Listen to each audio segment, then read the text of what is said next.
Okay, kasama natin nagagilap ko. Nakita ko na si Alki Quiroga ng karate. Kamusta na? Okay lang. First of all, kaano ba kaabala ang ating karate team, especially sa kata? We're currently preparing for Southeast Asian Championship this coming April. Bangkok, Thailand. Oo, at mukhang isa sa mga crucial competitions sa ating karate team. By the way, kamusta ang training so far sa ngayon? With regards na sa mga techniques na inyong ginagawa, and of course yung mga gabay sa inyong mga coaches natin. We're currently working on our improvements and particularly sa aming sa Team Kata. We're working on it para makuha na natin yung gintong medalya para sa Philippines. Okay, last time Alki, nag-compete ka sa Karate Pilipinas Nationals dyan sa Tagaytay and you won the bronze medal, right? Ang nag-gold of course, si Sakura Alporte, nag-silver si Rica Torres, at yung isa si Sam Begillas.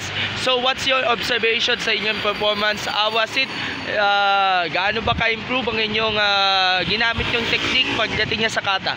Actually, it wasn't going down, but the performance is still leveling up as time goes by. Yeah, nakikita po namin yung improvements, and also the coaches commented our performances as amazing performance compared to the Philippine National Games performance. And of course, doon sa Philippine National Games, bronze ka rin, no? Nabanggit mo ka sa atin sa chat, no?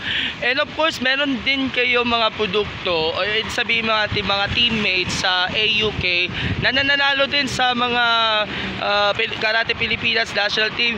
Natuwa o na-impress ka ba doon sa ating mga teammates nyo dyan sa AUK? And of course, si Coach Rodney, ang isa sa mga head coach dito. How was it? I was happy and surprised at the same time na my teammates from Cebu, all the way from Cebu, from AOK, they won gold medals, and we didn't went home after before Christmas na wala kaming dala-dalang medals. Okay, so ano ba ang mga aasahan natin o i-expect ninyo for the next 10 months of your career? Ano ba ang nakikita mo yung mga goals ninyo? Ano ba ang mga aasahan natin for you? We will always do our best and continue our growth as an athlete. Ayun. To be able to represent the Philippines. Alki, baka pwede kayo maghingi ng iyong shoutouts, pasasalamat sa lahat ng mga taga-angat, taga-suporta ng Philippine Karate Team. It's all yours po.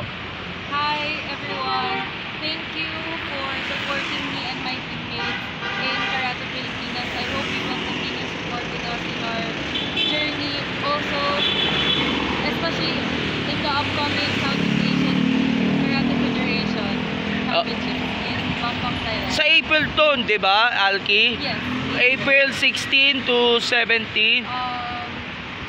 End of April 26 or 27.